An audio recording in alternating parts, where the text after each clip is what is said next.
cosa, ¿eh? Claro que sí, muchas gracias. No, ¿de qué?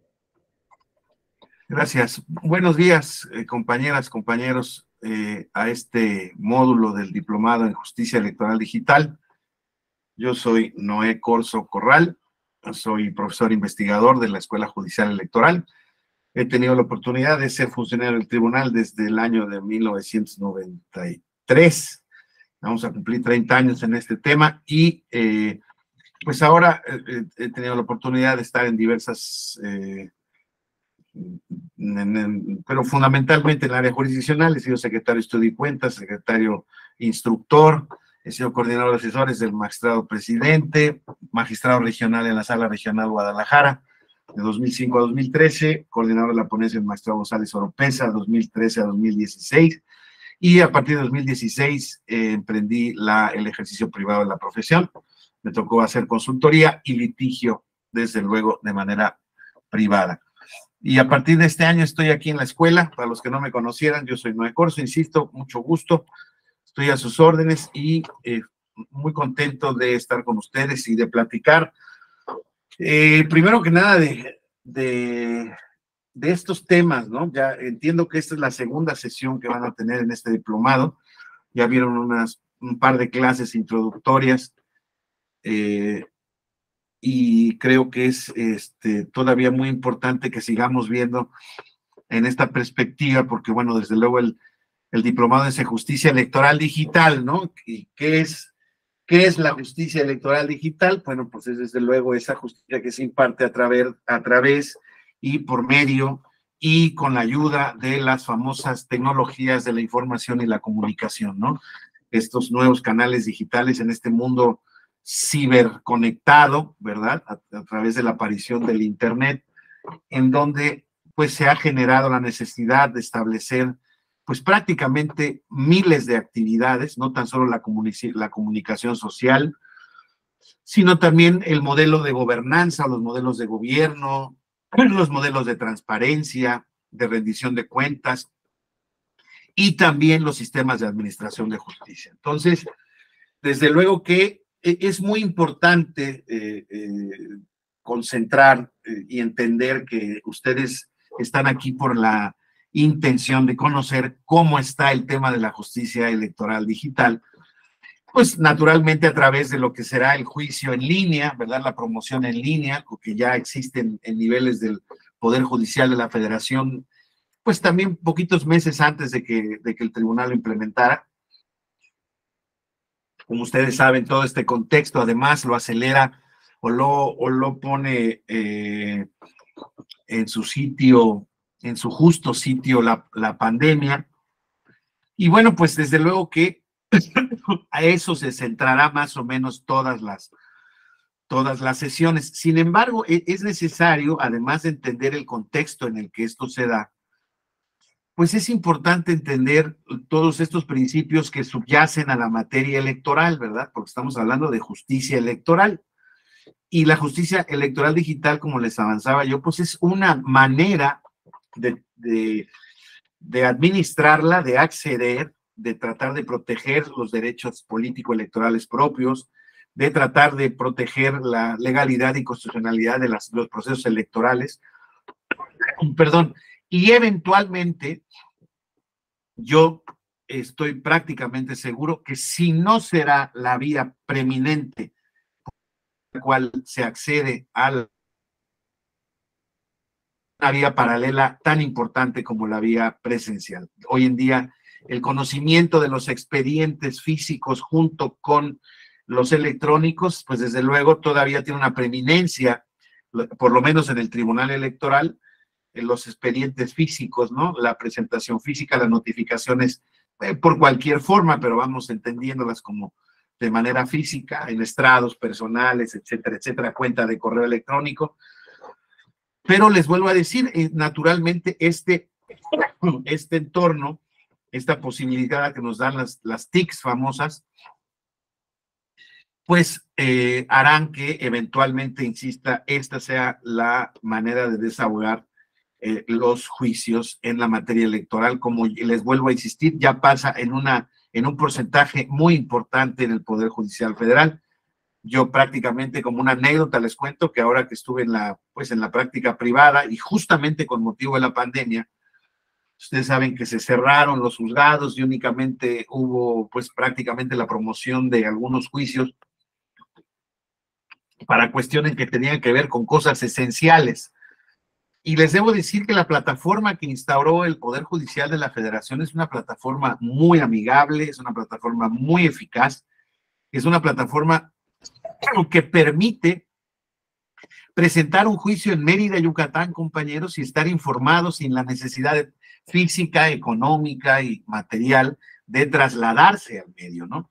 Pues este espacio virtual que nos permite hoy en día dar una conferencia, yo desde la ciudad de Guadalajara y ustedes desde distintas partes del país, o a lo mejor de alguna sola, pero muy probablemente de algunas, y así en todos los diplomados, pues desde luego estas tecnologías permiten pues un acercamiento más eficaz, mucho más, pues digámoslo así, genera un amplio abanico de posibilidades de lo que podemos hacer en este sentido. Y en este sentido, pues, como ya veremos ahora más adelante, el tema de la administración de justicia por las vías de estas tales, pues desde luego, y que es muy importante. Hoy en día, compañeros, ya todo prácticamente se por vía digital, los expedientes, incluso los físicos, compañeras, compañeros, en el Tribunal Electoral, en el Poder Judicial de la Federación, ya se digitalizan.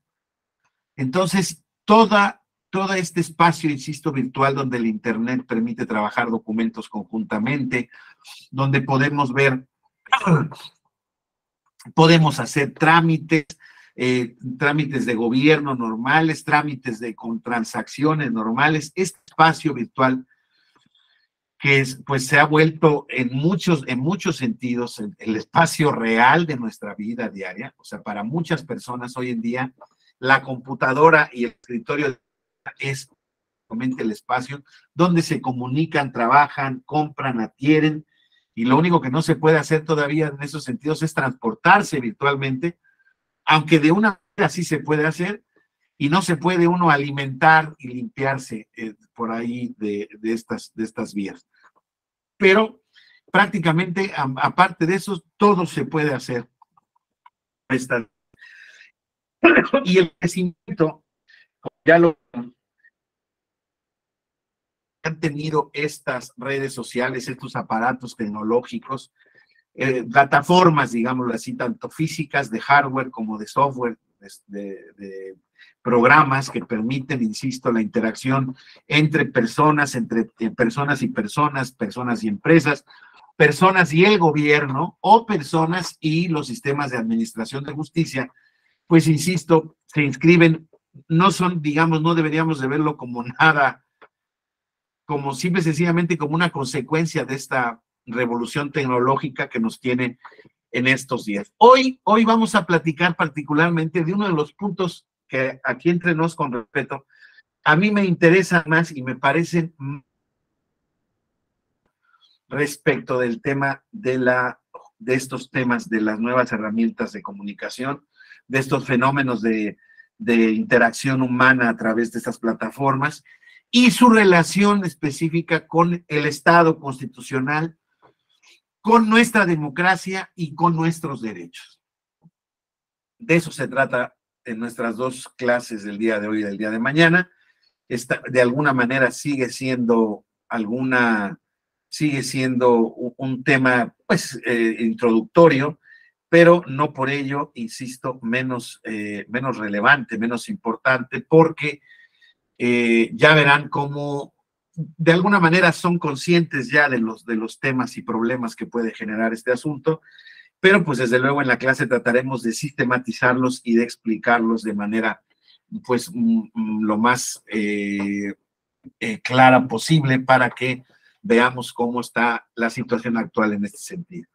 Veo algunos compañeros que ya han tenido oportunidad de tomar el diplomado conmigo. Me da mucho gusto que están tomando ahora de justicia digital, que es muy importante. Entonces, vamos a hacer el planteamiento del tema. Pues el planteamiento del tema parte de este reconocimiento, ¿no?, de estas nuevas herramientas tecnológicas en esta sociedad del siglo XXI. O sea, naturalmente, esta explosión de lo que llamamos TICs se ha dado, desde luego, de una manera acelerada a partir del año 2000, con el inicio de este siglo, hasta este 2023, en donde ya los datos son aterradores. Estaba yo leyendo hace rato un trabajo de investigación relacionado con que, fíjense, somos prácticamente 8,000 millones de seres humanos en el mundo. Bueno, pues de 8,000 millones de seres humanos en el mundo, hay 20,000 millones de aparatos inteligentes conectados, como teléfonos de bolsillo, tabletas, etcétera, laptops o computadoras portátiles, conectadas a la red digital del Internet. ¿Sí? 20,000. Se dice que en el espacio de la población mundial, más prácticamente 4,000 millones de personas de las 8,000, o sea, el 50% ya cuenta de manera propia, personal, con uno de estos instrumentos de comunicación. Y pues esto se estima que en máximo 10 años esté ya prácticamente en la cobertura, pues prácticamente universal. Ya cuando hablamos de un 90%, yo creo que es por las condiciones de pobreza, marginación y de accesibilidad a las redes tecnológicas. Todavía quizá falta un tiempo para que podamos hablar de que todo mundo esté conectado al Internet, pero prácticamente casi todo mundo hace que nos pongamos que pueda ser factible hacer tecnológicos una generalización pues no incorrecta, ¿no? Entonces, estas herramientas, compañeras, compañeros, pues tienen incidencia, como lo decíamos, en diversos ámbitos. Me voy a concentrar en el ámbito de las relaciones entre el Internet y la democracia. Primero que nada, entendiendo la democracia, ¿no? Como este sistema de gobierno, ¿no? Acuñado teóricamente desde la Grecia clásica, ¿verdad? Donde se entendía que desde el sentido literal del término, ¿no? La democracia es el poder del pueblo, ¿no? El gobierno que se ejerce por el pueblo. Y este concepto, como ustedes saben, ha transitado por diversas concepciones, por diversas reformulaciones teóricas, hasta establecernos hoy en día en una sociedad pues de masas, masificada. El concepto surge en la griega clásica, donde existía pues desde luego una asamblea comunitaria, digamos, era una comunidad muy pequeña de gente absolutamente seleccionada, identificada, mayor de edad, conocedora o estudiosa de los problemas filosóficos y políticos de la sociedad, donde excluía particularmente o predominantemente a las mujeres. En fin, era digamos, una asamblea de notables, ilustrados, de como la quieran llamar. Pero, digamos, este tema de la democracia surge en este contexto de comunidad muy pequeña. ¿Qué es lo que ocurre en este concepto 2000 años después, compañeros? Que la democracia no puede ser contabilizada, no puede ser conceptualizada desde hace mucho tiempo, no desde ahora, no puede ser conceptualizada a la manera antigua, ¿no? Entonces, si bien es cierto que se entiende hoy en día que el sistema democrático es un sistema donde la participación del pueblo es vital para el ejercicio de las tomas del poder y de las tomas de decisiones públicas, hoy en día es necesario identificar algunos elementos que la identifican y la distinguen de regímenes de gobierno que no son democráticos, ¿no? Casi como decía Giovanni Sartori, a veces para definir la democracia es más gráfico o más comprensible el identificar qué no es una democracia. ¿Qué no es una democracia? Un sistema totalitario, compañeros, como los regímenes soviético, bolchevique soviético que surgieron y a partir desde luego, la Segunda Guerra Mundial, pero también muchos regímenes dictatoriales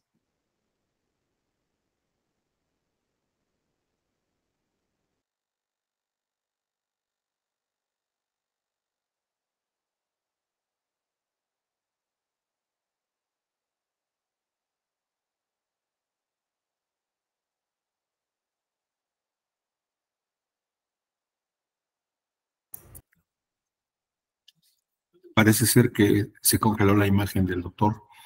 No sé si ustedes estén viendo lo mismo que yo.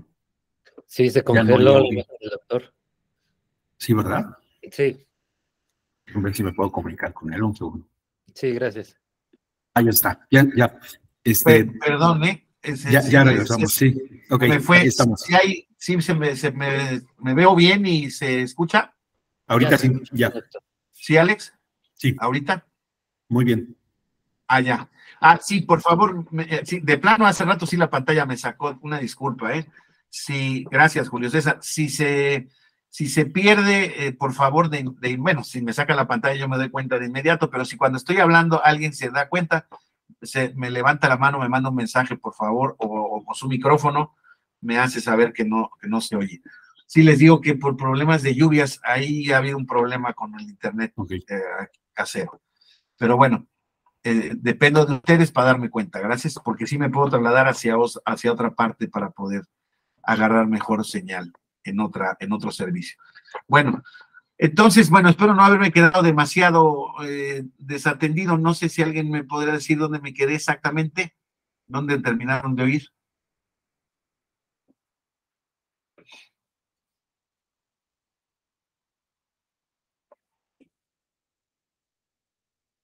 Sí se oye, ¿verdad? Sí, se escucha. Yareli, sí, ¿verdad? Nos estaba Sí. comentando que lo que no era democracia eran los regímenes Gracias, Yareli. nazis posteriores a la Segunda Guerra Mundial. Exacto, ¿verdad? Que bueno, no se cortó mucho. Ok, bueno, hoy en día, para mayores, para mayor comprensión, hoy en día, digamos, no es democracia la República Popular China, ¿no? Un sistema de partido único, de élites de poder, donde a partir de ahí se toman todas las decisiones y se decide qué derechos respetar y qué determinaciones tomar para, en materia económica, política y social, por ejemplo, la ley de un solo hijo, ¿no? Establecer incluso parámetros de comportamiento en la sociedad.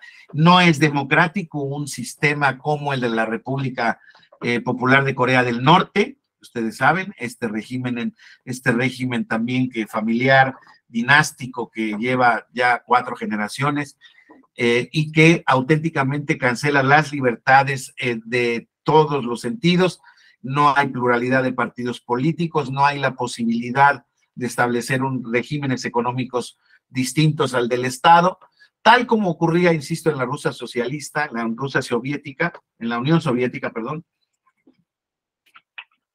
Y les digo desde China, desde que triunfó la Revolución China, y varios otros regímenes africanos dictatoriales, digamos, sin una ideología más consistente, más en que el que detenta el poder es el que accedió por vida del señor o por condiciones específicas de la región que estemos hablando, Sudán, República del Congo, Myanmar en Asia, estas nuevas repúblicas que se han generado y que, insisto, no permiten muchas cuestiones, ¿no?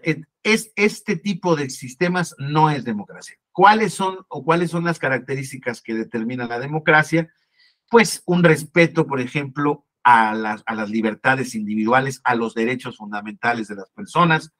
La democracia es un sistema que se basa en un régimen de respeto al Estado de Derecho, ¿verdad? Principalmente de respeto a la Constitución y al orden legal e internacional por ella reconocido o por ella ratificado. Democracia es este espacio, este régimen de gobierno en donde existe la pluralidad política y la posibilidad de disentir, donde existe un sistema electivo y de representantes en donde el pueblo elige a los mismos y donde existen recurrentemente, no necesariamente, pero recurrente, transiciones o alternancias en los partidos, personas, movimientos que acceden al poder. Entonces, estas características de la democracia en la que se supone, bueno, no se supone, en la que se inserta el Estado mexicano, entonces es la, digamos, digamos, este fenómeno es donde se genera un fenómeno muy interesante respecto de la incidencia que tienen estas herramientas tecnológicas y estas plataformas comunicacionales respecto en los términos de la democracia. Entonces, si democracia entendemos que es parte de la democracia es el tema de la libertad de expresión y de la información, pues las nuevas herramientas tecnológicas inciden natural y directamente en ella.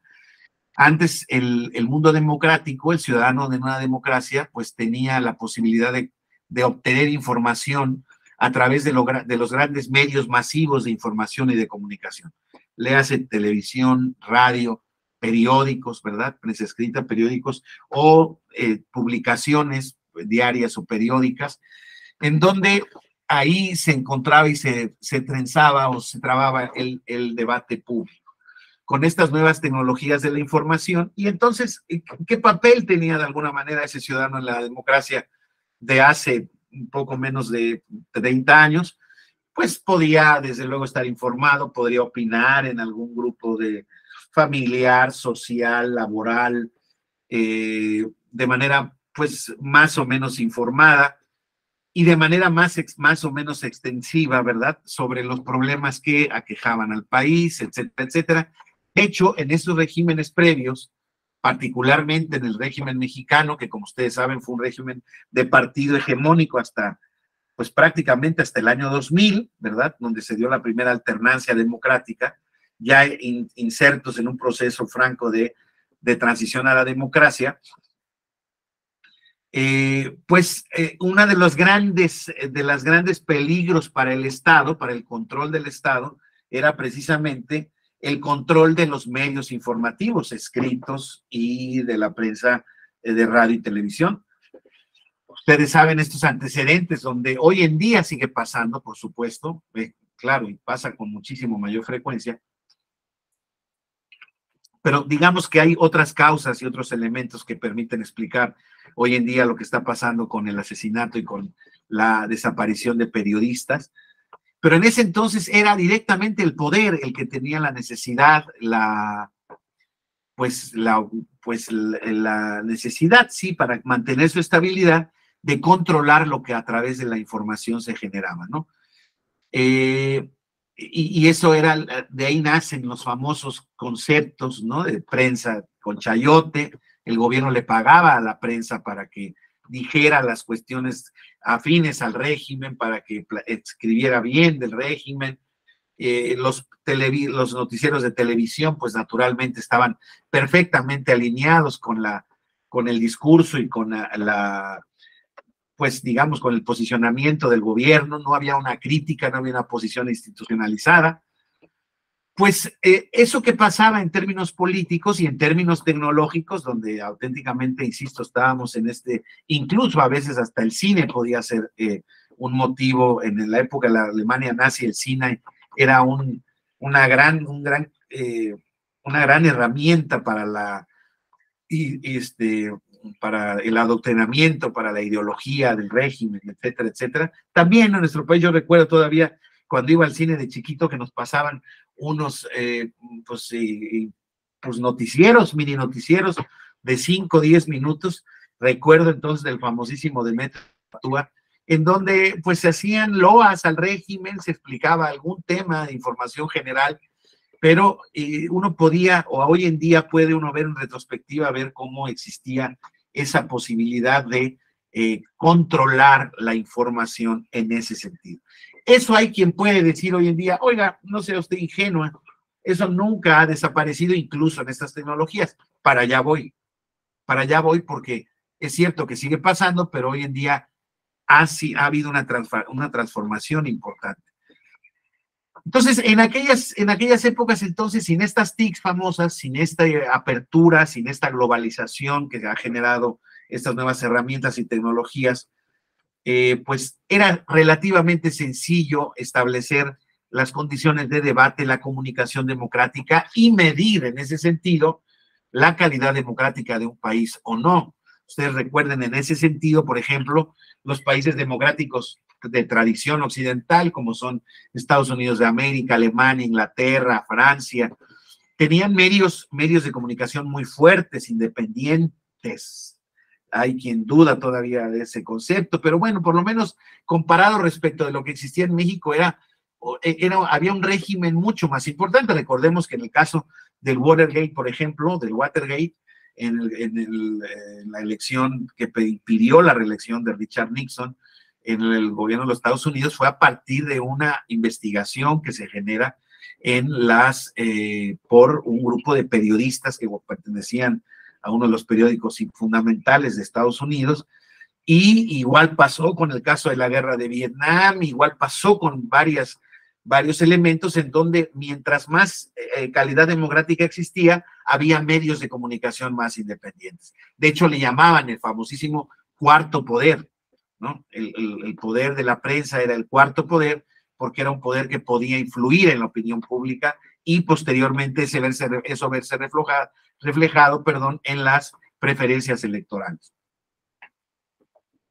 Bueno, pues eso más o menos permitía dar esas condiciones y generar y ver que, bueno, recuerden ustedes en una mesa de la revista Vuelta que dirigía Octavio Paz, no recuerdo exactamente el año, pero creo que era antes del año 2000, si no mal recuerdo, creo que incluso que era antes de 1990, en una tertulia académica, esas que pasaba Televisa, porque saben que Televisa también sponsoreaba a la clase intelectual de renombre, particularmente a la clase intelectual pues de derecha o conservadora, como podríamos llamarle hoy en día, como está de moda. En una mesa de debates, recuerden ustedes que además que fue un concepto que salió, que era una mesa que estaba pasando en viva, tuvieron control sobre ello los editores del programa que se estaba llevando a cabo, pero Mario Vargas Llosa, ante una réplica de Octavio Paz respecto del sistema político o los sistemas políticos latinoamericanos, Mario Vargas Llosa dije, sí, va a haber, pero no, vamos, a mí me encanta estar en México, yo quiero a los mexicanos, pero hablando de libertades y hablando de democracias, yo identifico a México como la democracia, la dictadura perfecta.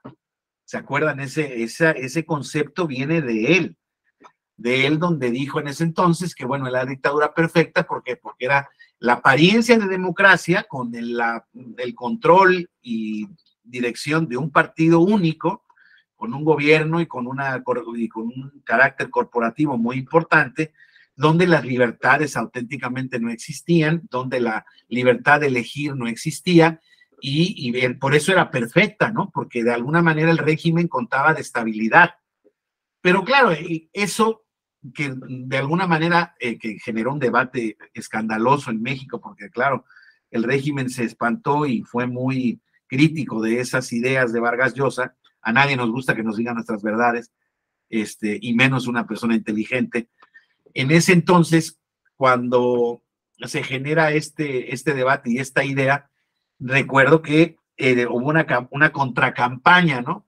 Pues yo me imagino que dirigida pues a las élites pensantes también, que más o menos podían seguir esos debates y a los que les interesaba estos debates, porque al pueblo en general no le importaba, el pueblo en general de alguna manera entendía y estaba sometido a la disciplina partidaria, y no porque quisiera, insisto, no porque lo aceptara con voluntad, sino porque eran las consecuencias del régimen.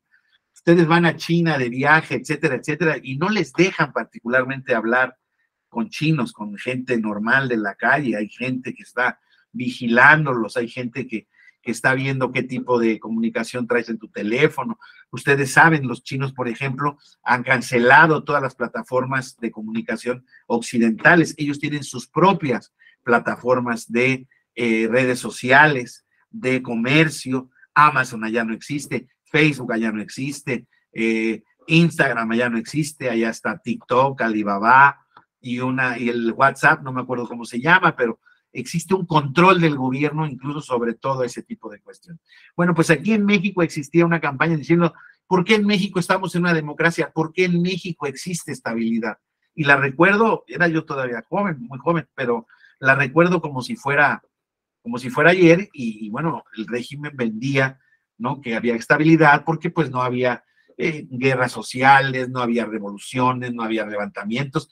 Claro, cuando ya habían pasado algunos escenarios, algunas escenas que hacían llamar la atención, ¿no? El movimiento estudiantil del 68, el halconazo del 70, el asesinato del empresario Eugenio Garza Sada, también en 1974, en fin, y el nacimiento de la guerrilla urbana con la Liga 23 de septiembre, a la que se le atribuye ese asesinato, la guerrilla de Guerrero, ¿verdad? Con Lucio Cabañas al frente, y esos movimientos de izquierda que pues estaban muy vigilados, muy controlados por el gobierno, y ustedes recuerdan también que tenía unas labores de inteligencia muy duras y muy represivas a través de la Dirección Federal de Seguridad, entonces, de la entonces Secretaría de Gobernación. Entonces, ese régimen que se va transformando y que la sociedad mexicana va generando un nuevo, pues digamos, una nueva cultura, digamos, de la oposición o del disenso, ¿no? Ya no hay unanimidades, se ve perfectamente reflejada o explota en la elección de 1988, ¿no? Donde se genera un movimiento opositor alternativo muy importante que siembra el régimen y que genera, pues, la primera elección competida de la historia, y a partir de entonces se generaron ya las bases para este régimen electoral que, pues, es un régimen que ha, de alguna manera, sido testigo y ha encaminado las transiciones o esta transición a la democracia con distintas alternancias políticas, ¿no? Un sistema de partidos más o menos equilibrado y fuerte, y reglas de la competencia razonablemente parejas para todos. Hoy en día ese debate está en boga. Y unas reglas jurídicas y un tribunal para hacer valer estas reglas y para proteger los derechos de los ciudadanos, ¿no? Entonces podríamos decir que a partir de 88, ¿no? En el año 2000, digamos, podríamos verlo cristalizado cuando por primera vez se derrotó en las urnas al régimen de partido hegemónico y se generó esta transición democrática que desde luego fue construida desde la oposición. Se empezaron y eso generó, pues, compañeros, un crecimiento de nuestra democracia cuando alternativamente o paralelamente se estaban generando el desarrollo y explosión de estas redes tecnológicas, ¿verdad? En este siglo. Entonces, estas relaciones entre Internet y la democracia han reconfigurado sin duda la esfera pública, porque existe hoy en día una nueva oportunidad de comunicación política y también de la defensa de los derechos. Hoy en día estas comunicaciones democráticas han amplificado los derechos humanos, además de que se ha generado un movimiento universal de protección de los derechos humanos, y México no es ajeno a él, pero hemos llegado, creo yo, un poquito tarde digamos, a este debate, a este entorno.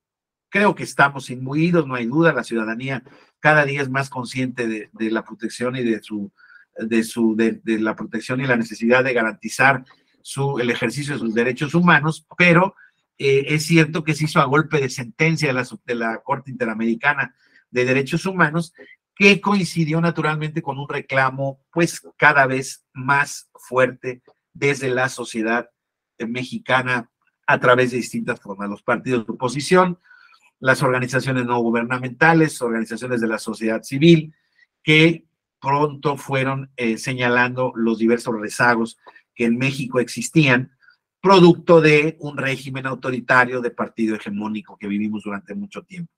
Entonces, compañeras, compañeros, esta nueva vía, ¿no? de las relaciones entre el Internet reconfiguran este tema y nos hacen integrarnos en un concepto de cibersociedad, ciberdemocracia. ¿Por qué? Porque hoy en día todo el concepto, digamos, toda la conversación social sí se da, desde luego, o sí existe todavía una influencia de los medios masivos o tradicionales de comunicación, pero ya se genera también o más bien se genera un espacio alternativo muy potente, muy poderoso, en donde estas redes sociopolíticas virtuales, ¿no?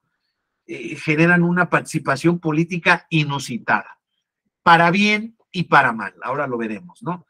Hay claras evidencias de que ya hoy en día, a través de nuestros dispositivos, de este acceso tan sencillo que se tiene, nosotros podemos contribuir o por lo menos ser parte pasiva, pero también activa de los contextos políticos, de la discusión política, del debate político y de los problemas políticos, económicos y sociales que aquejan a nuestro país.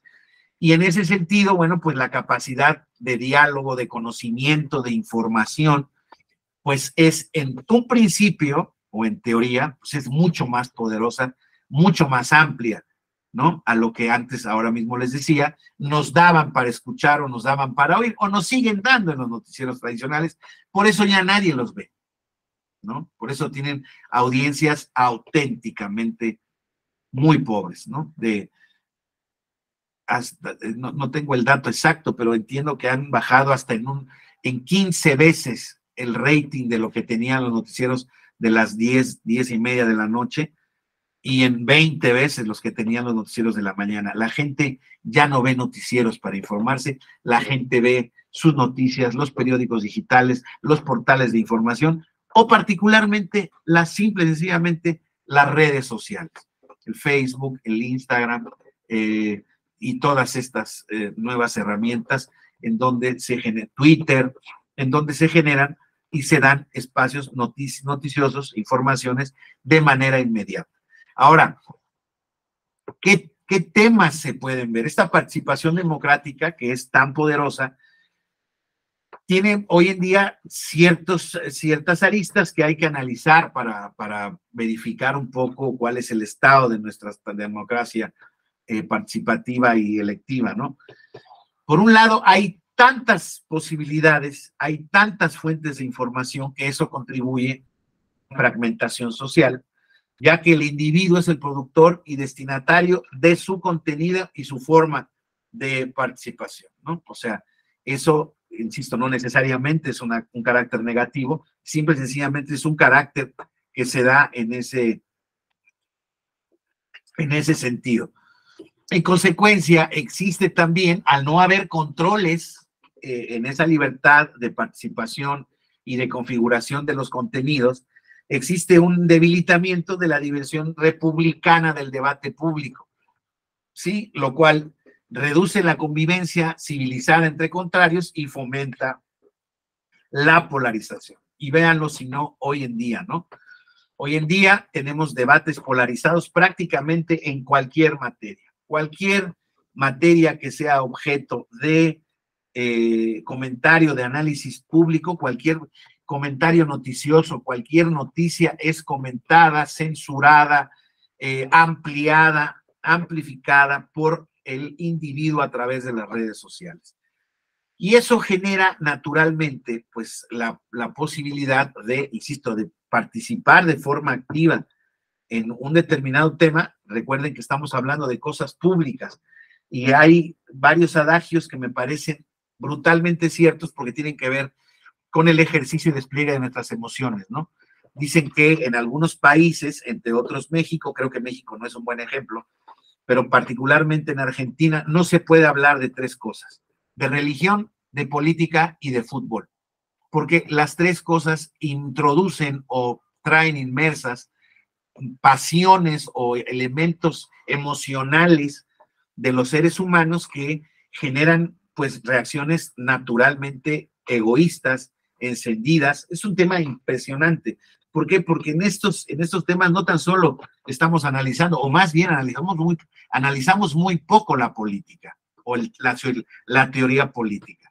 Analizamos un poco la psicología mucho, se analiza mucho también la sociología y se analiza hoy en día las nuevas teorías de las ciencias de la comunicación, ¿no? Que tienen que ver un poco con estos perfiles, ¿no? Hoy en día ya veremos entre todos estos problemas que trae esta comunicación respecto de nuestra democracia.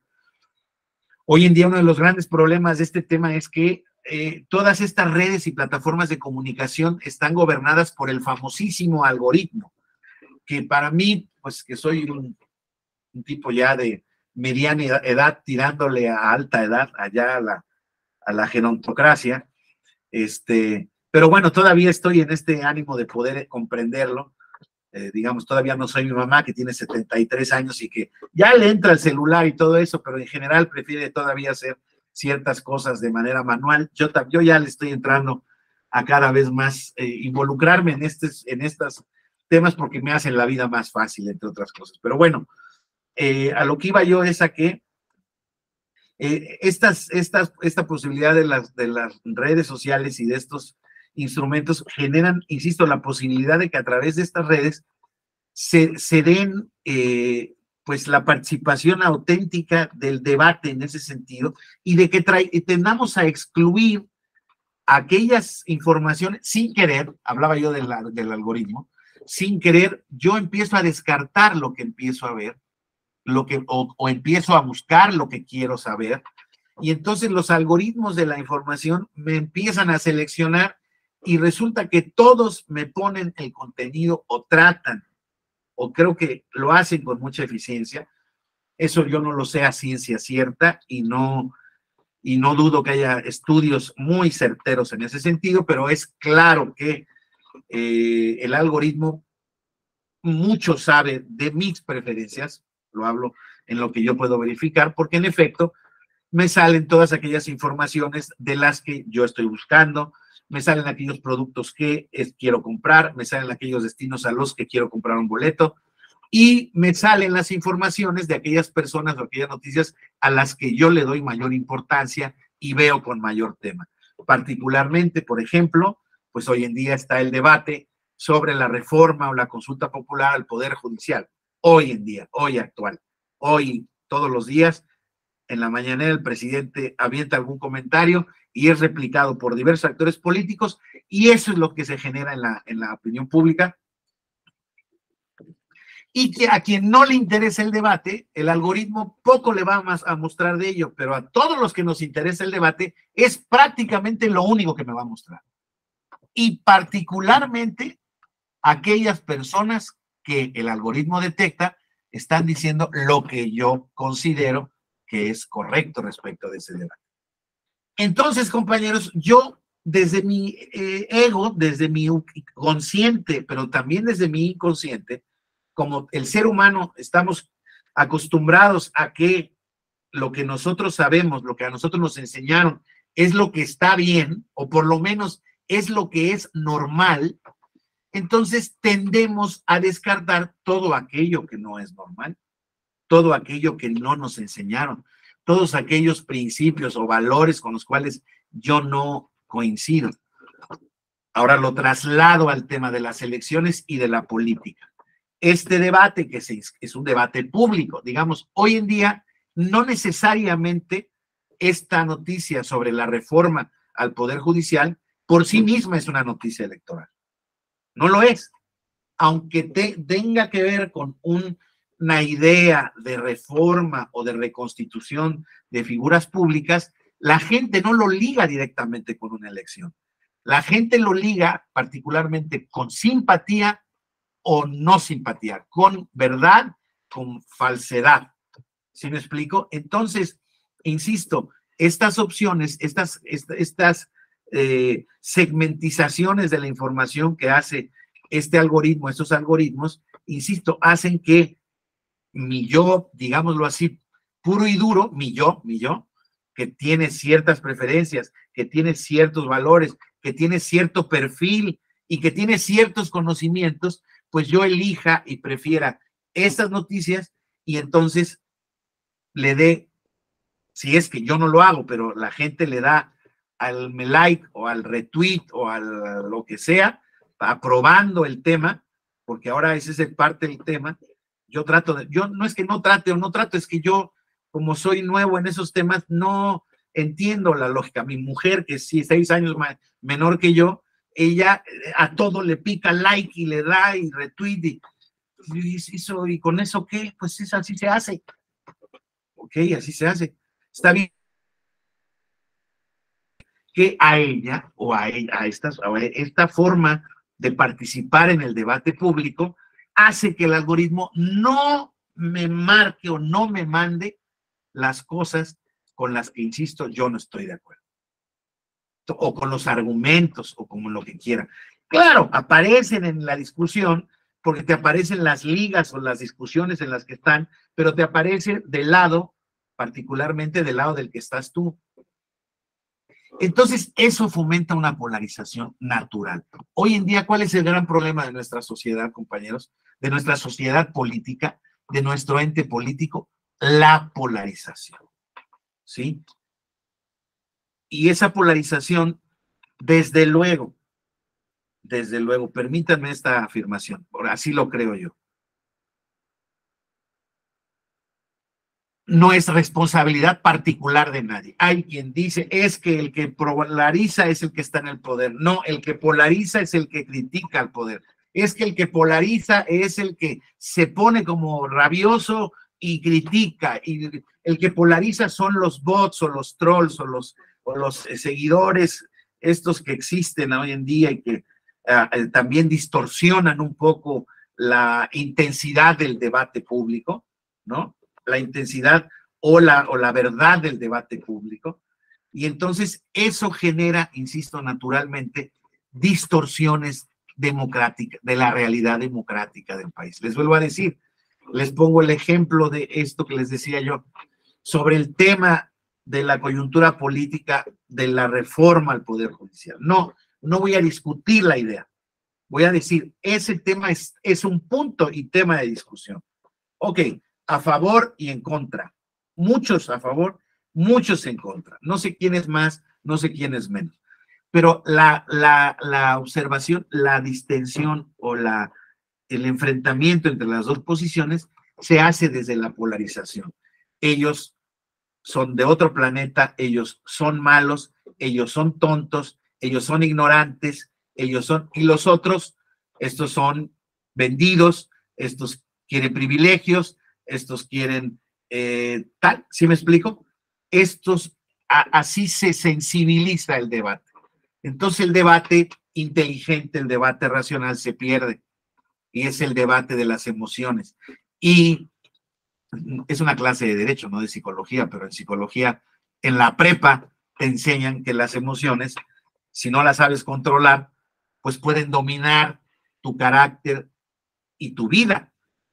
Una persona que no puede controlar su ira y que se da de trompadas en cualquier semáforo, pues tarde o temprano va a salir lastimado o va a lastimar a alguien o va a perder algo o va a perder su vida o va a quitarle su vida al otro o en fin, ¿sí me explico? O sea, el debate se genera sobre estos temas, y además hoy en día naturalmente estamos en un proceso, yo estoy convencido de que estamos en un proceso de transición democrática que hay que seguir cuidando, alentando y perfilando, ¿no? Porque hoy en día la sociedad mexicana ha dado cuenta de que es capaz y de que ha votado mayoritariamente por diversas opciones políticas, ya le tocó a todos los espectros políticos. Si han salido buenos, han salido malos, las urnas lo han dicho. Si ha habido circunstancias complicadas y que han polarizado todavía mucho y que todavía la seguimos perdiendo, como la elección, la seguimos sufriendo, como lo es la elección de 2006, compañeros, ¿no? Donde hoy en día se nota un agravio recurrente de una gran parte, incluso respecto desde la elección de 1988, que ya fue superado, sepultado por la de 2006, ¿eh? Pero fíjense que es a partir de ahí donde transicionamos a la democracia, donde empieza nuestra transición, y es a partir de entonces en donde se genera este debate público, estas nuevas tecnologías de la información y de la comunicación, y es donde estamos hoy en día. ¿Y qué es de donde estamos en estos procesos actuales de las redes sociales, del Estado de Derecho y de la democracia? Hay una pobre calidad en los procesos informativos. Y como ustedes saben, está hoy en día el tema de la desinformación como estrategia política, estrategia democrática, el alentar las cuestiones de las falsas, de las fake news o de la posverdad, que ya sabemos que son todos aquí, este concepto que surgió en la elección de 2016 de Estados Unidos, porque lo acuñó Donald Trump, ustedes recuerdan, ¿no? Un personaje muy polémico, insisto, no voy a entrar tampoco en una valoración de si bien o mal, lo describo, ¿no? Para el cual la realidad que lo atacaba, lo criticaba o le hacía ver delitos que se habían cometido en el pasado, hasta hoy en día, él los acusa de hechos falsos y no ciertos, ¿no? Oiga, pero ahí están las demandas, ahí están las grabaciones, son fake news. Y la base de seguidores de este candidato generó un fuerte, hasta la fecha vigente, ¿no? Hoy en día, uno de los temas más importantes es el tema de las elecciones y los sistemas democráticos en la era de la posverdad, compañeros, ¿no? En la época en donde para uno y para otro lado se alientan temas.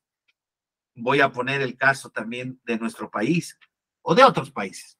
En el caso también de Italia, en el caso de Brasil, desde la oposición se generaron campañas desinformativas en contra del gobierno en turno que tenía las características que ustedes quieran, de tinte autoritario, populista, Bolsonaro. Eso se dice, eso parece, ¿no? Pero desde la oposición hicieron una inteligentísima campaña de medios, también desinformando y atacándolo desde diversos temas, desde diversos puntos de vista. Entonces, una y otra, ¿en dónde chocan entre sí? No son posibles complementarlas porque todas se niegan a su verificación. Y en consecuencia, insisto, la verdad es lo que signifique que queramos creer. Ese tema, compañeras, compañeros, pone en gran riesgo el tema de la democracia, sin lugar a dudas. O sea, es un tema muy sensible, es un tema al que hay que estar muy atentos, sobre todo muy conscientes, porque poco, ya veremos ahora, poco se puede hacer para evitar sus efectos perniciosos, ¿no? Por ejemplo, la participación en línea, compañeros, no constituye una práctica continua de compromiso cívico. Al contrario, insisto, la participación en línea, y perdón que se los diga, yo les digo, yo no tengo redes sociales, pero sí veo el Twitter desde una cuenta fantasma para enterarme de las noticias. Y a veces, ante determinada noticia, determinado comentario, me dan ganas de mentar madres. Y luego, claro, cuando veo una mentada de madre, digo, bueno, que en las redes sociales no tienen esas políticas de comportamiento, etcétera, etcétera, y sí las tienen para unos y no para otros. En fin, no necesariamente son democráticas las redes sociales.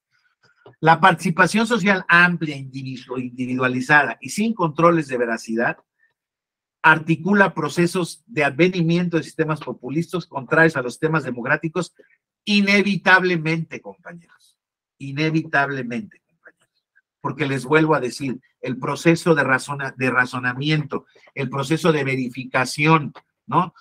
Alguien me puede decir, oiga, es que antes tampoco existía la posibilidad de conformar o de confrontar la información. Recuerden hoy ustedes, hoy en día, que existe ese gran debate sobre si Estados Unidos llegó o no en 1969 a la Luna. Hay documentales, bueno, hay negacionistas de la Tierra, hay tierraplanistas, hay antivacunas, hay miles de, ¿cómo decir? De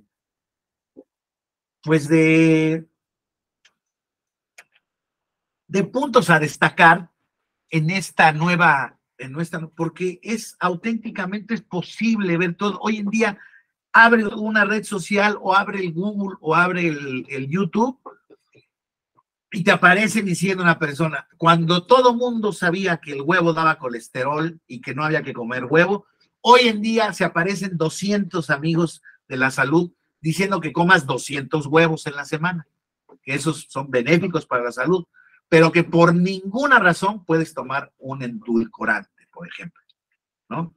Y luego resulta por ahí otro que te dice que no te preocupes por la presión alta, que la presión alta se quita con 10 respiraciones al día. Entonces, y eso se genera, y ves cuántas vistas tiene eso, tiene millones de vistas. Porque yo que tengo la presión alta, no quiero tomarme una medicina y no quiero decirme que me muera si sigo gordo y con la presión alta. mejor encuentro ese contenido de estos cuates que dicen, no te preocupes, hermano, siéntate, cierra los ojos, dale 10 inhalaciones y dale 10 exhalaciones. Y vas a ver cómo tú es. Si no tienes una cosa para ¿cómo se llama? Para medir tu presión arterial, no te preocupes, pero mientras estás picándole a este tema, el algoritmo está viendo qué es lo que estás viendo tú y te está aprovechando para pasar todos los anuncios comerciales que van contigo, de tu zona, de tu ciudad, de la política comercial. ¿Me explico? Entonces, ¿qué es lo que se genera ahí naturalmente? Que se genera, insisto, una baja calidad de la información, de los contenidos informativos y generando distintas reacciones al pueblo, que se supone que todos los sistemas electorales, para eso existe en nuestro caso, por ejemplo, un tiempo de veda. Conocen la veda electoral a partir del miércoles anterior a la elección, desde hace 30 años, los últimos 3 días, nadie puede hacer campaña, hablar de política, llamar al voto, tener publicidad fija, tener publicidad en radio, nadie, porque se supone que tenemos ese tiempo para reflexionar nuestro voto, ausentes de todas las presiones de los candidatos. Y hoy en día en las redes sociales, pues es imposible realmente poder controlar, por ejemplo, ese flujo de información. Y máxime si alguien se quiere saltar la ley. Recuerden el caso de los influencers del Verde en la elección del 2015-2021, en donde primero en Facebook y luego en Instagram mandaron el día de la jornada electoral o un día anterior, mandaron a 130 influencers, artistas, comunicadores, youtubers, gentes públicas, a mandar tweets o instagramazos o Facebook diciendo yo voy con las propuestas del Verde porque el partido está lo cual cuestión. Luego ya fue sancionado el tema, pero me explico, la posibilidad de dar la comunicación es muy fácil, es muy sencilla. Y cuando llegó a sentarse al banquillo al Partido Verde, dijo, oiga, yo qué sé, yo no tengo idea quiénes son estos cuates. O sea, y si coinciden con mis propuestas, pues yo muy agradecido por ellos. Yo no les pagué nada, yo no tengo nada que ver con eso, ¿no? Entonces, compañeras, compañeros, insisto, al existir un entorno más policéntrico del debate público, contrariamente a lo que pensáramos, fíjense, uno pensaría más libertad, más democracia. En esta época de información, no necesariamente, compañeros. A mayor libertad, a mayor información, mayor conflictividad social y política en torno a posiciones ideológicas más contrastadas. Y verifíquenlo, realmente cuando uno estudia estos temas, realmente es muy sencillo identificarlo, o sea, porque uno forma parte de ese debate. Ustedes que son abogados o funcionarios electorales o litigantes o están apenas involucrándose de manera, pues, digamos, graciosa, porque simple y sencillamente se les antojó acercarse a este tema por cultura general, analicen todo esto que les estoy platicando y es uno de los problemas, no se descubre tampoco el agua tibia, son esfuerzos de estudios de gente experta en este sentido, pero que advierte claramente cómo han sido estos procesos. La primavera árabe, esta transición democrática de los países a partir de Egipto y varios países de la región africana, se dio generalmente a través de las redes sociales, compañeros, ¿no? Creo yo que un ejemplo de una utilización virtuosa de las redes sociales, pero al final del camino la transición, si bien es cierto, fue pacífica en lo que cabe, pues hizo triunfar a un movimiento mayoritario respecto de otro y aplastó a las minorías de ese país. Entonces, la democracia se supone que es la regla de la mayoría con el respeto de las minorías. Y estos nuevos debates lo suprimen, esta regla básica. Lean a Sartori, a Bobbio, a Bovero. A ver, una democracia no lo es tal si no existe tolerancia y respeto a las minorías. Y no tan solo esto, representatividad a las minorías. Entonces, ese género, ¿no? El que sea el Internet es una herramienta sin duda virtuosa para este desarrollo democrático, pero hay que verificar todavía, esto desde luego es una sola idea, hay muchos movimientos en ese sentido, pero no hay ninguna propuesta específica porque es muy complejo regular y controlar el funcionamiento del Internet, por lo menos para determinados procesos, ¿no? Fundamentalmente para temas de desinformación que puede ser letal. No sé, insisto, a mí no me queda otro remedio más que respetar las posiciones contrarias a la mía, pero un poco lo hago por necesidad. Y aquí entre ustedes como profesor de una materia, mostrándome como tolerante o no. Pero eso de que la Tierra es plana, pues a mí personalmente me cuesta trabajo entenderlos, creerlo, saberlo. Y hay movimientos fuertísimos. Entonces, entienden de lo que estoy diciendo, porque lo vivimos, porque lo vemos. Entonces, esta libertad puede llevar en sí misma un propio veneno autodestructivo, ¿no? ¿Por qué? Porque tratar de regular al Internet podría también concluir en temas de censuras o de eliminación o de control y vigilancia. El gran hermano famoso que veía Orwell, ¿no? El gran hermano ese que nos da mucho morbo a muchos, ¿no? Saber qué es lo que hace el vecino, híjoles, más bien no desees tanto una cosa porque se te puede cumplir y sin embargo los gobiernos, estos movimientos autoritarios o totalitarios buscan eso y hay mucha gente que desde sus entrañas, no quiero calificarlos de ninguna especie, están convencidos que volver a esos regímenes de control es lo más sano para los pueblos, lo creen auténticamente. Eso quiere decir que yo no lo creo, pues yo no lo creo, pero existe. El hecho de que yo no lo crea no me puede llevar a negarlo, al contrario, me tiene que tener muy alerta para saber que yo también puedo caer en esa espiral, en un sentido negativo. Entonces, insisto, cualquier instrumento, cualquier intento de reglamentación del Internet, compañeros, pues puede caer en estos pequeños problemas de censura, de cancelación de ideas, y yo no creo que sea eso lo deseable. No lo creo y lo digo de verdad. Ahora bien, en el contexto del Estado constitucional, compañeros, la democracia y la democracia participativa, ¿cómo nos va influyendo en este tema de las redes sociales, de la tecnología digital? Bueno, tenemos que ver, ya vimos un poco un lado oscuro, muy oscuro del tema de la relación entre estos temas de las nuevas tecnologías de la información y comunicación, las TICs, respecto de la democracia, ¿no? Cómo se genera, cómo se puede envenenar en un debate y la capacidad de raciocinio de nosotros como seres humanos.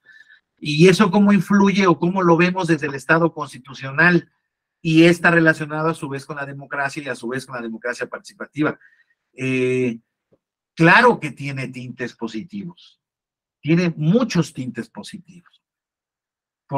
Y yo sigo pensando que son más los positivos que los negativos, muchos más. Es cierto que están esos fenómenos de deformación y de desinformación, ¿no? Es cierto, ahí están y a veces los padecemos más, a veces menos. Pero también las herramientas de gobernanza, las herramientas de amplificación y de conocimiento de los derechos han crecido invariablemente. Por ejemplo, llevo también viendo las noticias y viendo las redes sociales en lo que yo veo, ¿no? En la entrega del pasaporte, el primer pasaporte a persona no binaria y que, por cierto, es un magistrado del Tribunal Electoral de Aguascalientes. Primer persona no binaria que ya tiene su acta de nacimiento, su credencial para votar y ahora su pasaporte como género, ni masculino, ni femenino, ni no contestó, es no binario. La primera persona. Y a partir de entonces se han generado estos temas que también polarizan, también polarizan, pero desde el punto de vista de la identificación de los sujetos que lo promueven y que están siendo activistas de la protección de sus derechos, porque ellos pertenecen a esos grupos minoritarios, sin duda, discriminados, sin duda, y vulnerados o en situación de vulneración, pues han logrado grandes conquistas. Las personas también afroamericanas, las personas de las mujeres, no digamos otra cosa, los grupos indígenas, los ancianos, las personas con discapacidad, las personas en situación de calle. Hoy en día vemos más o podemos ver más esos problemas, ¿o no? Ya otra cosa es que nos involucremos, nos importen realmente y hagamos algo al respecto. Pero ya por lo menos los vemos. Hay mucha gente que no los quiere ver, pero ahí están. Ya, es que insisto, eso ya depende, es una elección muy personal.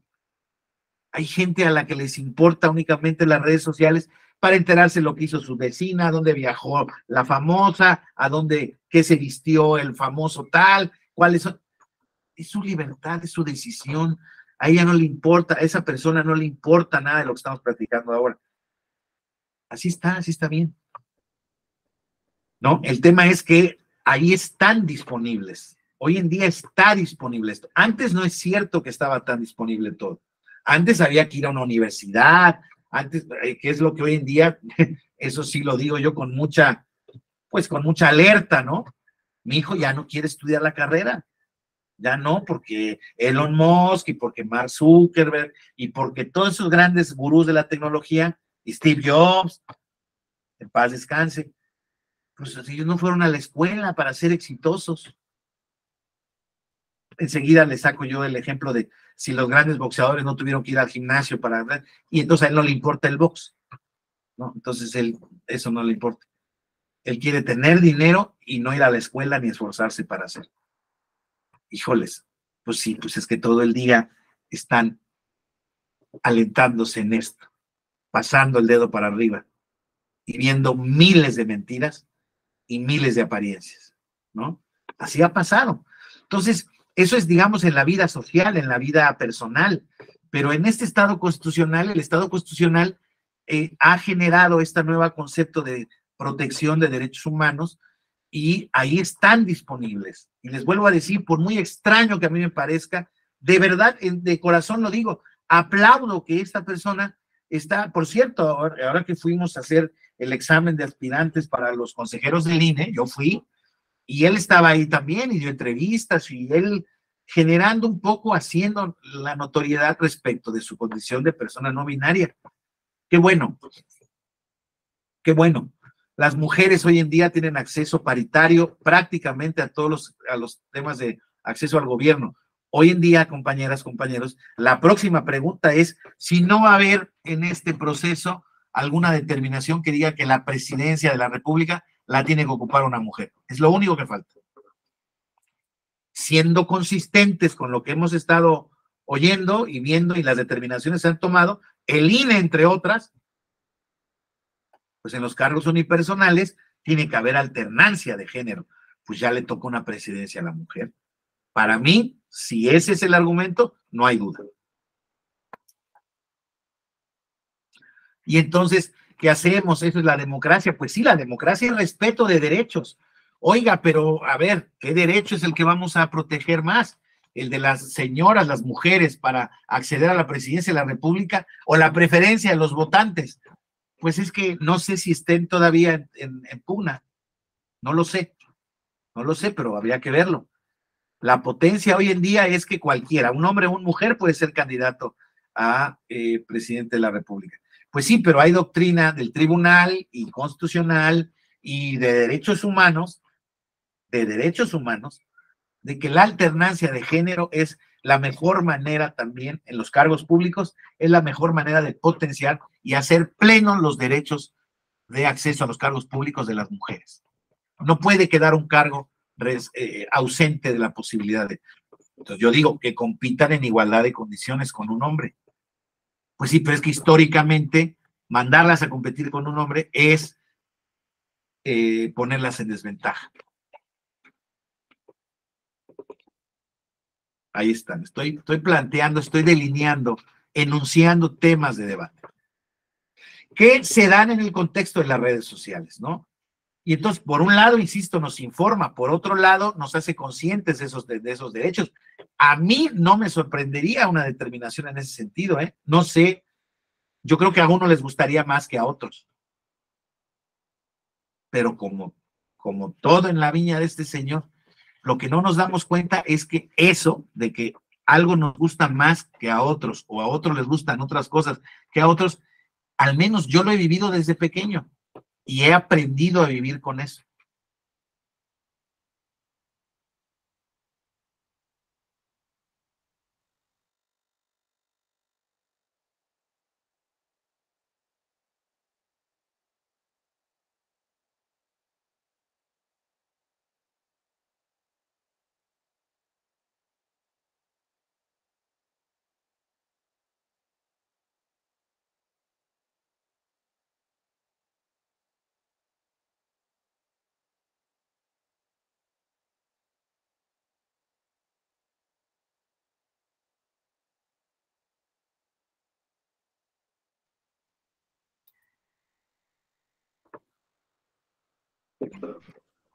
Ya se recuperó su imagen, doctor.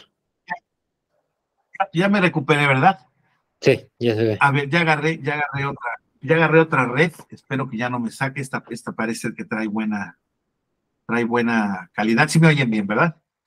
Sí, sí se escucha bien. Me perdí casi en tiempo real. Bueno, parece ser. Entonces les decía yo, pues esta decisión a mí no me parecería extraña. Entonces es parte de este tema de la justicia digital, pues estos temas de redes sociales, perdón, de tecnologías de la comunicación, genera una gran. Y les digo, hoy en día podemos identificar este concepto ya muy arraigado en muchos sistemas políticos de la e-gobernanza. Ay, perdón, voy a compartir porque se me cayó la presentación. Aquí está. Lo que se llama el concepto del e-gobierno, ¿no? El gobierno electrónico, el gobierno digital. Los procesos de transformación de los espacios gubernamentales que han permitido múltiples avances en materia de información y servicios gubernamentales. Yo soy originario de Jalapa, Veracruz, compañeros, ahí me registraron mis papás, de ahí es mi acta de nacimiento. Yo he vivido en la Ciudad de México, en la Ciudad de Madrid, España, y en la Ciudad de Guadalajara, Jalisco. Y hoy en día, si yo quiero una copia de mi acta de nacimiento que sea válida, la pido por internet y en 5 minutos la tengo aquí. 5 minutos. Mi CURP, que antes era un problema, ¿dónde dejaste la CURP? ¿Dónde tienes el este? En 5 minutos la tengo. Oye, es la cédula del profesional, hay una manera de tener un certificado respecto de la cédula. Oye, ok, respecto de temas de información gubernamental, oye, quiero saber tal mediante las plataformas de transparencia. No hay necesidad de ir a hacer ningún trámite, no hay necesidad de salir de la casa, no hay necesidad de generar. En ese sentido, esta democracia en el Estado constitucional, esta democracia electrónica o este gobierno electrónico a través de la democracia, pues generan mayor expansión de mis derechos como ciudadano y como integrante de una comunidad política. ¿Me oyen? A ver, déjenme. Sí, doctor, sí se escucha.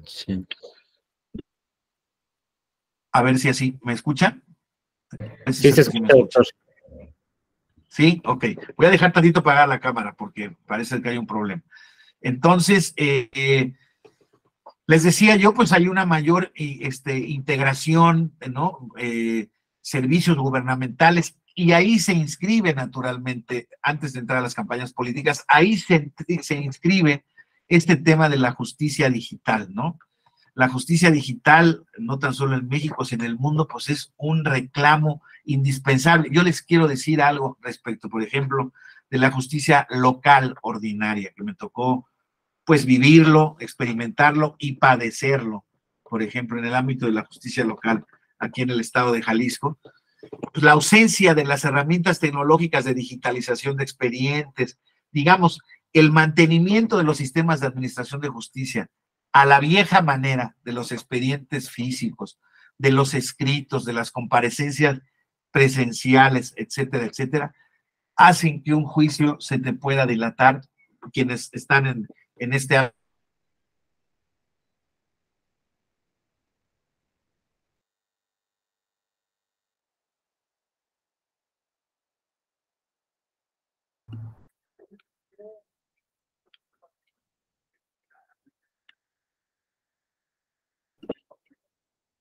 Ya nos escucha, doctor.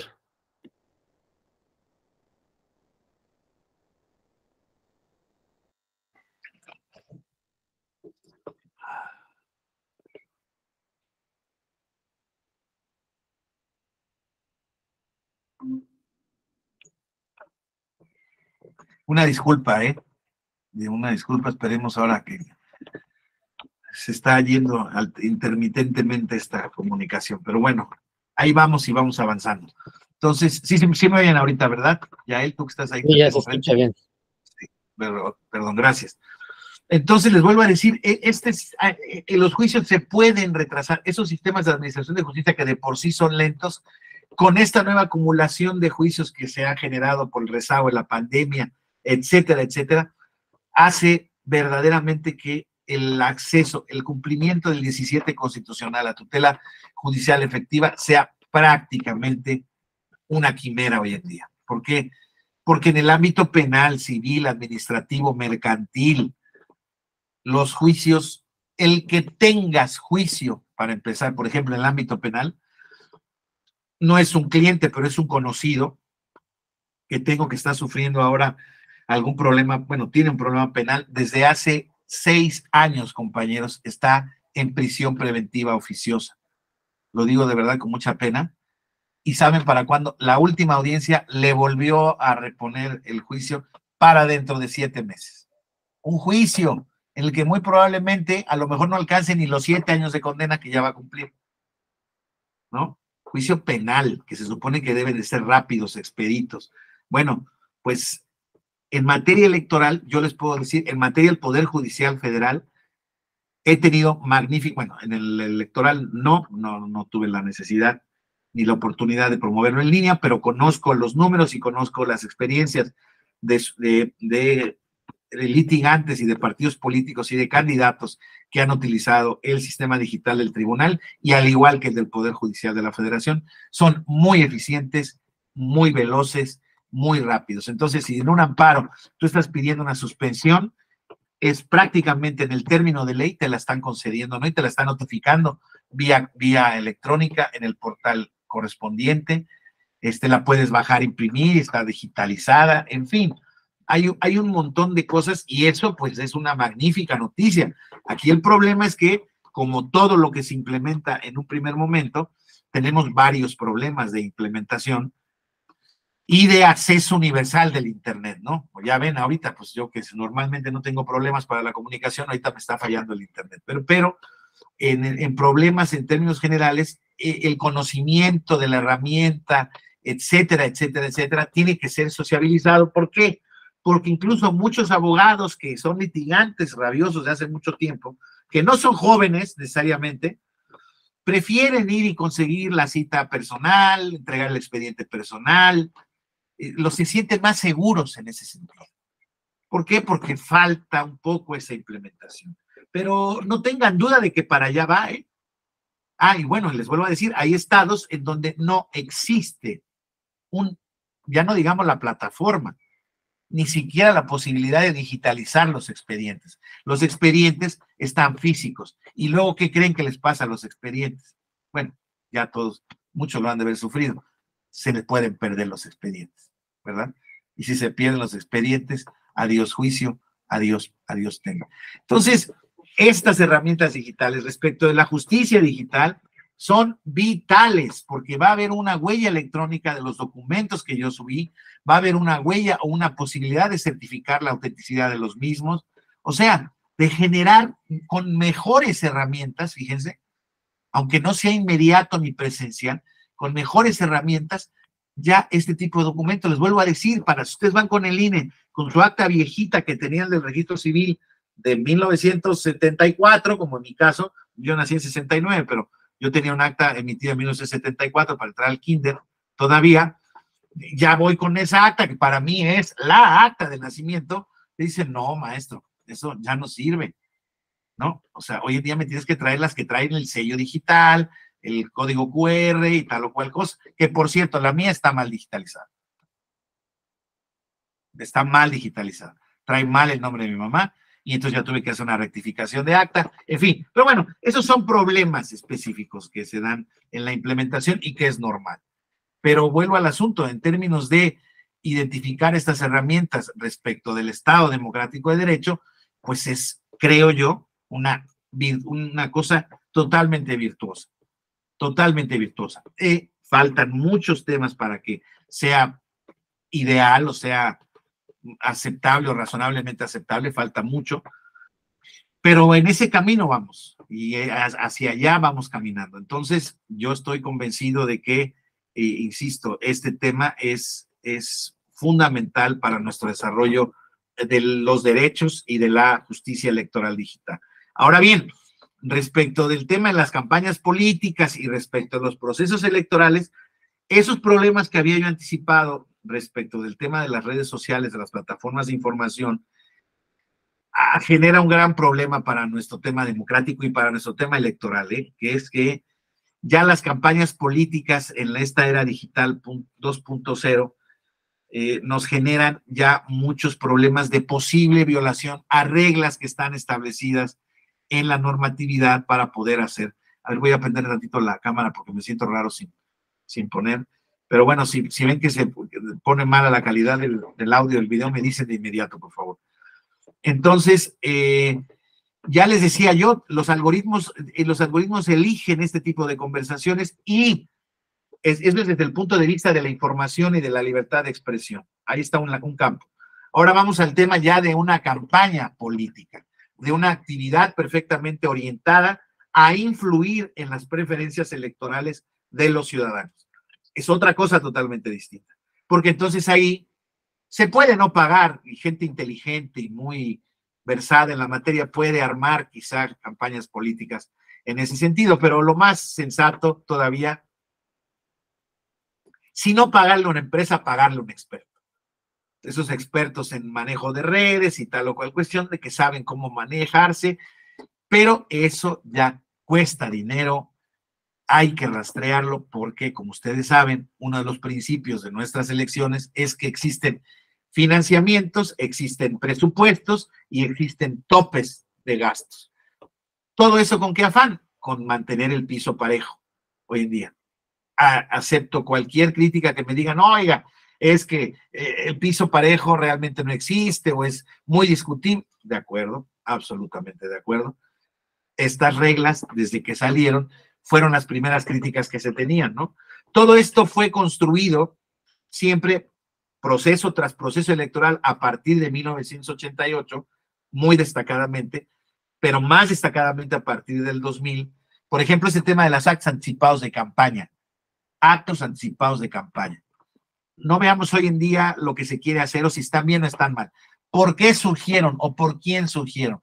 Por Vicente Fox y por Felipe Calderón, compañeros. Por ellos dos. ¿Quiénes fueron los que promovieron esa regulación de los actos anticipados de precampaña? La oposición en general, pero particularmente la oposición que perdió con ellos, que fue la oposición del hoy presidente de la República. Y está bien, las reglas electorales están ahí, o sea, se crean de común acuerdo para eliminar posibles desviaciones de lo que se supone que debieran ser contiendas legales, equitativas, auténticas, ¿no?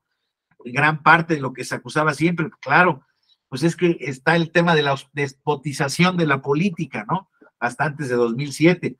Y antes de 2007, pues el tema era, ay, es que mira, nos están haciendo la despotización de la política. Y entonces, claro, como el PRI tiene más dinero, como Televisa está alineada al PRI, como TV Azteca está alineada al PRI, pues ellos son los que tienen más spots, y luego no digamos el spot aquel de que el candidato era un peligro para México y el contexto en el que se generó también de mucha disputa política. Entonces, ¿qué se hizo? A ver, no, maestro, danos lo más equitativo posible y lo más limitado posible este tema, ¿por qué? Porque se está deformando la calidad del debate democrático.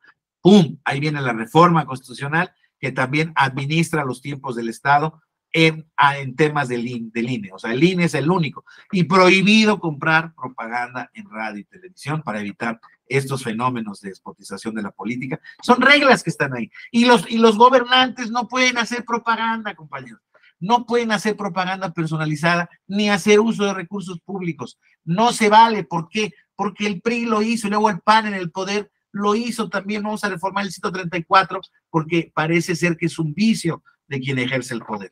Vamos a regularlo. Órale. Pues ahora que estamos en el poder, ahora vamos a quitarlo porque está así. Y a mí me parece que si todos están de acuerdo, que se quiten. Nuestra democracia, nuestras reglas electorales son una de las reglas, lo he platicado en varios foros en estos diplomados. No sé si he tenido la oportunidad de estar con algunos de ustedes, pero en varios foros he dicho que están sobre reglamentadas, sobre reguladas. Algunas cosas son contra natura. Son contra natura. ¿Cómo se le puede pedir a un político que aspira a un cargo y que está en un cargo que no haga llamamientos políticos? Son políticos. Quieren obtener el poder. Vamos a pensar todos para una buena finalidad, no para hacerse ricos ni para hacer corruptos. No, para una buena finalidad. Órale, que hagan, que hablen de lo que quieran. En todos los países del mundo, el presidente del país es normalmente la cabeza del partido. Si no es el presidente del partido formalmente, es el líder del partido. Y van a todos los rallies, actos de campaña para decir, maestros, esto es un referéndum para nosotros. Creo yo que es la mejor manera de verificar las preferencias de la sociedad. Pero no, aquí están prohibidas porque se abusó de los elementos. Entonces les vuelvo a decir, actos anticipados de campaña, actos anticipados de pre-campaña, prohibidísimos. Están prohibidos. ¿A alguien le puede parecer ridículo? Pues no, pues están prohibidos. Hoy en día era de las partes que quería ser reformada por la reforma electoral y no se logró. Bueno, ya está echada para abajo esa reforma. Entonces hoy en día, los actos anticipados de campaña prohibidos. Ayer, ante una queja, no sé si de algún partido político, no registré bien quién fue, pero recientemente en las mañaneras el presidente mandó a votar y dijo, a ver, cabrones, hay que sacar las 2/3 partes para reformar la Constitución y que los conservadores no nos detengan. Así es que a salir a votar y a darnos el 2-3%. Eso aquí y en China, según las reglas, está, bueno, en China no. Aquí en México está prohibido. Aquí en México está prohibido, perdónenme, es una norma, yo no os lo estoy diciendo, no es para mí que esté prohibido, está prohibido. Ayer fueron a línea la queja de denuncias, 2-1 dijeron que no está prohibido. De eso se trata la determinación. Y ahora eso, muy probablemente, se va a impugnar ante el tribunal. A ver qué dice el tribunal. Pero hemos tenido, ¿no? Ese es un caso muy visible. No lo quiero hacer, insisto, perdónenme el tono. Yo soy veracruzano y luego soy muy payaso, muy alzo la voz, pero yo lo que digo, hemos tenido muchas quejas, por ejemplo, respecto de las famosas corcholatas y los actos anticipados de campaña. Las bardas de la señora Sheinbaum. Perdón, yo no les estoy inventando nada. Bajo aquí a mi casa, salgo por cualquier lado y hay 20 bardas pintadas. Es Claudia. Es un hecho, les juro que no lo estoy inventando. Eso está prohibido. Ya dijo el INE que las bajaran. Y hay otras donde dice que es Marcelo, y hay otros que con Adán estamos a gusto. En todo el país. Eso está prohibido. Les juro que está prohibido.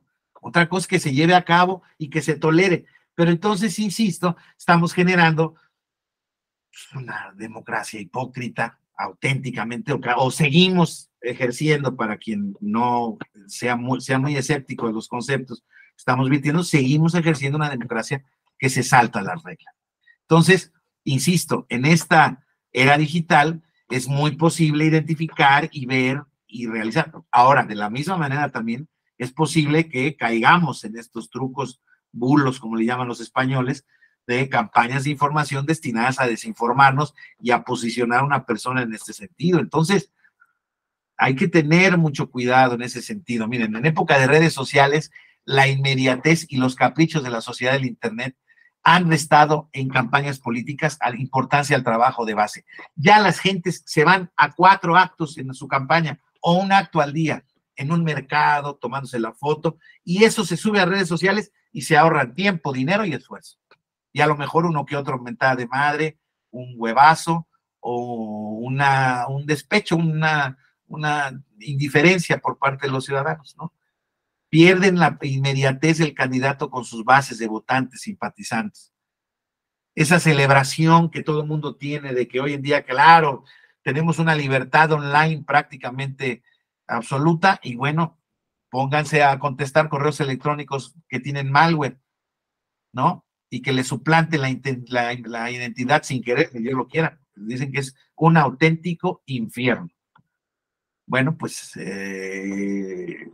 son las ventajas y las desventajas de estos nuevos sistemas, ¿no? Que les voy a decir, la misma libertad online puede atacar nuestros derechos offline. O sea, no nos estamos dando cuenta y se generan auténticas, dice una paradoja de Harris en la teoría de la comunicación que establece que en los procesos democráticos el Internet y las nuevas herramientas tecnológicas ofrecen oportunidades indudables para una participación ciudadana más plena. Surgen numerosas dificultades para el establecimiento de debates entre los principios normativos, normativos para la deliberación democrática. O sea, siendo más libre, el asunto de lo que platicábamos al principio, ¿no? Se pierden los principios de un debate respetuoso, informado, y entonces se abandona el respeto a los derechos del tercero, el cauce del Estado constitucional y la definición del bien común respecto de estos temas políticos toma los contornos más extravagantes, porque todo mundo, perdón, podemos decir lo que se nos venga en gana. Les digo, no se fomenta auténticamente un debate vacío, frívolo, emocional. Entonces, es uno de los puntos muy relevantes. Yo quisiera, antes de que me falle el internet, ya prácticamente estoy acabando con este pedacito, acabo con esta lámina y a ver si alguien quiere hacer alguna participación.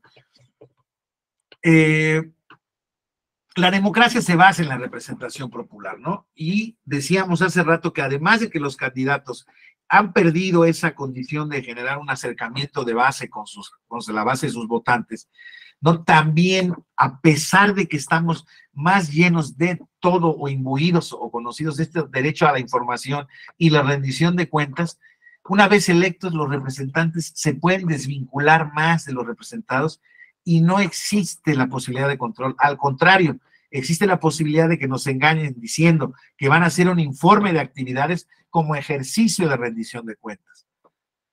Pero eso se queda básicamente otra vez en la sociedad del espectáculo y de la apariencia de que dan las redes. El modelo representativo se separa de la naturaleza de la democracia. Entonces, esto entra en crisis y se hace necesaria la participación popular por otras vías que hoy por hoy están abandonadas, están canceladas, ¿no? Vemos desde luego, porque obviamente no se ha muerto la vieja manera de hacer política, todavía existen resquicios de ella, ¿no? Pero estos temas del parlamento abierto y del cabildo abierto, etcétera, etcétera, como parte de la participación, la integración de la representación popular y de la participación ciudadana en los hechos de gobierno, pues realmente son pantallas, compañeros. Y que el seguimiento respecto a la petición que le formulé en ese sentido, sí, aquí la tenemos, pero hacia la ciudadanía, la foto o el tweet o la referencia de que el gobierno es abierto y que me está dando respuesta en unos tiempos específicos a la información que yo pedí. Y en el fondo no se genera nada. Entonces, insisto, también esa virtualidad permite mucha apariencia, insisto, mucho ocultamiento de la verdad. Y paradójicamente, ¿no? En una etapa de la era de la información y de la rendición de cuentas. Mañana vamos a ver prácticamente un complemento de estos temas introductorios, compañeros, y ya aterrizar en el caso del Tribunal Electoral este acuerdo 7-2020 que genera este juicio en línea y que mañana lo veremos con detalle, pero que verán cómo es creo yo que una magnífica idea, una herramienta. Hoy en día, uno de los puntos, también hay que decirlo, de la reforma electoral que está suspendida, esta todavía es la segunda parte del plan B, establece ya un artículo en el que hace obligatorio para el Tribunal Electoral y el de los estados la implementación del juicio en línea para que cualquiera pueda acceder a él mediante acuerdos y determinaciones que más o menos se deberán guiar, por lo que dice el acuerdo 7-2020 de la Sala Superior. Por mi parte, no sé si alguien quiera participar, les da alguna idea, hacer alguna aclaración, alguna crítica. Estamos abiertos. Yael, por favor. Buen día, doctor. Buen día a todos. Platicábamos acerca de las ventajas de las redes sociales, de la inmediatez, de tener un tribunal electrónico, de que todos pudieran participar a través de estos medios, y nos hizo un comentario acerca de las minorías. Creo que ese es lo más importante, es los grupos que se han beneficiado más, aterrizándolo específicamente en tema electoral y democracia, que las minorías se han visibilizado a través de las redes sociales, ya con Twitter, con Facebook.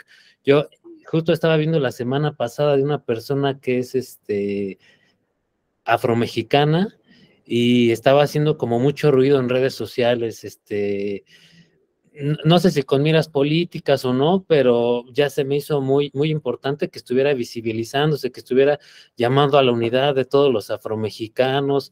Se comunicaba con miembros de la Cámara de Diputados y decía, oye, tú que estás apoyando a los indígenas, tú que llegaste acá con acciones afirmativas, a lo mejor pensando que ella dice, bueno, ya le tocó a los indígenas, ya hay paridad de género, ya nos toca a los afromexicanos, pero vi muy activa esa participación, circunstancia que antes pues totalmente pasaban inadvertidos, y ahorita las minorías se pueden visibilizar, pueden tener cierta participación política e incluso pues para poder llegar a una representación en la Cámara. Entonces, sí hay algunos aspectos negativos, esto de la desinformación, pero dentro de la democracia, el derecho electoral, creo que un punto muy importante es ese, que las minorías ya están teniendo, pues, no participación política directa, pero ya están visibilizando. Entonces, a lo mejor, porque yo tengo ahí un tema con las acciones afirmativas, no de que existan, sino de cómo se llevan a cabo. Creo que hacen efectivo nada más el pluralismo y no una participación política efectiva. Bueno, pero ese es otro tema. Pero efectivamente que las minorías tengan esta participación me parece excelente y un paso para adelante, y gracias a las redes sociales. Sí, Yael, sí, un poco complementando lo que decía, sí, vamos, estas minorías a las que me refiero y que están establecidas en estos grupos, ¿no? Los grupos exactamente le llaman en situación de vulnerabilidad, o grupos en riesgo de ser vulnerables, o grupos históricamente vulnerados o discriminados. Sin duda, esa es una parte importante. Yo distanciaría, o más bien separaría, este tema de las minorías, del respeto a las minorías. A las minorías es simple y sencillamente aquellos que no están de acuerdo con la mayoría, ¿no? Hoy en día la mayoría la identificamos en quien detenta el poder, en la presidencia de la República, y las mayorías parlamentarias, ¿no? Que es el mismo partido, que es Morena, así es, y donde se ha pues un poco también, se ha amplificado el debate sobre que, a ver, ustedes, y recuerden ustedes un concepto político muy mexicano que es el del mayoriteo. ¿Sí? El mayoriteo es una forma irónica y despectiva de ejercer la democracia, ¿no? ¿Por qué? Porque solamente porque tú tienes la mayoría, no te ves en la necesidad de negociar conmigo. Cuando realmente el tema de la democracia no tan solo es darle representación a los menos, sino que esa porción de la población que no forma parte de la mayoría tenga incluso derecho a debatir y a que sus ideas puedan ser incorporadas o no, pero por lo menos debatidas en ese sentido. Y hoy en día, ahí, insisto, ante esa posición polarizadora, fíjense cómo todo forma parte de un mismo círculo. En mi opinión, hay muchas cosas virtuosas, pero en este sentido es un círculo que no es virtuoso, ¿no? Que al estar tan polarizado el debate y estar tan enfrentado, que bueno, pues con que nosotros como la mayoría podemos ejercer las leyes que nosotros queramos. Para eso es una democracia. La democracia gana a la mayoría y ustedes, las minorías, no tienen otra más que aguantarse como nos aguantamos nosotros tanto tiempo. A ver, me desligo de los temas emocionales. Es si la mayoría está ahí y puede ejercer la regla de la mayoría y puede ejercer su condición mayoritaria para establecer las determinaciones que mejor considere que van respecto de su concepto del pueblo, el bien común para el pueblo. Pero en ese tema, el tema más importante, el tema donde la democracia es virtuosa y no se polariza, es cuando se toman en cuenta las opiniones de las minorías, ¿no? Y el Internet tiende un poco, esta democracia digital, tiende un poco, como les decía yo, a más que excluirlas, a que entre las dos se eliminan. Y entonces, digámoslo así, la idea que persiste es únicamente podemos ganar si ganamos, si somos mayoría. Entonces, si ganas por un 51%, pero tienes un 49% en contra, esa visión implicaría que el país es el país del 51% y este 49% no cuenta. Y ahí es donde la democracia falla y auténticamente se pervierte, porque no puede ser posible que en un país, en ese sentido, el que gana 51 se lleva todo y el que lleva 49 pierde todo, ¿no? O sea, son partes ahí sí de la teoría política, pero que en el ámbito del Internet se amplifica y se sigue manteniendo que esa regla de la mayoría es a pesar de las minorías. Y creo que no, y las minorías se encuentran en el Internet, no tan solo las que están en situación de desventaja, como bien dices tú, y desde luego que es un tema que falta mucho ir perfeccionando, pero ahí va. Les digo que en este tema del ascenso de los derechos, del reconocimiento de grupos, yo creo que todo debe ir para adelante, ¿no? En el acceso a la democracia, en el acceso a la libertad de elegir, pues todo debe ir para adelante y no para atrás. Entonces, creo que cualquier sentido de reforma que vaya en aras de ver por una mayor inclusión y mayor acuerdo político entre todos, eso por sí mismo mejorará las cosas. Esta transición democrática en la que estamos viviendo y en la que muchos dicen que ya hay, que nos quieren llevar y que se agota, que yo creo que es hoy en día una simplificación realmente del problema, es un síntoma de la transición. Estamos viendo una posición de una mayoría y la minoría y los demás están en posición de analizarla y de verla, de estar en desacuerdo con ella, pero de proponer también sus planteamientos y de generar alternativas y debates informados en ese sentido, ¿no? No caer en el mismo tema, no, es que estos nos van a llevar a tal que se elijan los ministros por votos populares, llevarnos a la Bolivia de Evo Morales, porque tal o bueno, no creo que eso sea, o sea, honestamente les digo, no creo que ese sea el tema. Alguien puede creer legítimamente que es la mejor manera de obtener legitimación para el Poder Judicial. Yo no creo que sea la mejor idea, pero es una idea. Oigan, es que en Estados Unidos los jueces eligen, eso es falso, eso es mitad verdad, mitad cierto, mitad falso, porque hay algunos jueces en los sistemas judiciales locales de los Estados Unidos que sí son electos popularmente, pero son jueces de una materia en específica y normalmente tienen que ver con cuestiones administrativas del orden de la ciudad. Sí es cierto, pero los jueces de apelación, los jueces federales, los ministros de la Corte Suprema de Justicia de Estados Unidos, o los magistrados o jueces, porque allá son jueces, son electos por el Parlamento a propuesta del presidente de la República, exactamente como pasa aquí. Entonces, insisto, ahí se amplifican y se dicen mentiras. En fin, Es parte de todo lo que vamos a seguir platicando mañana. Les agradezco mucho atención. Si alguien no dice yo, porque ya estamos ahora sí en el tema de transición de clase, mañana nos veríamos a la misma hora para seguir, insisto, dándole la vuelta o el círculo, cerrando el círculo de estas ideas, insisto, y verificar este acuerdo y cómo ha funcionado este acuerdo y las ventajas que tiene el desarrollo y la implementación del juicio electoral en línea. Les deseo que tengan una muy buena parte y una disculpa por los problemas técnicos. Esperemos que mañana esté ya más seca la red después del aguacero. Gracias a todos y que tengan un muy buen día. Gracias, Alejandro. Hasta luego. Gracias. Hasta luego. Que les vaya bien.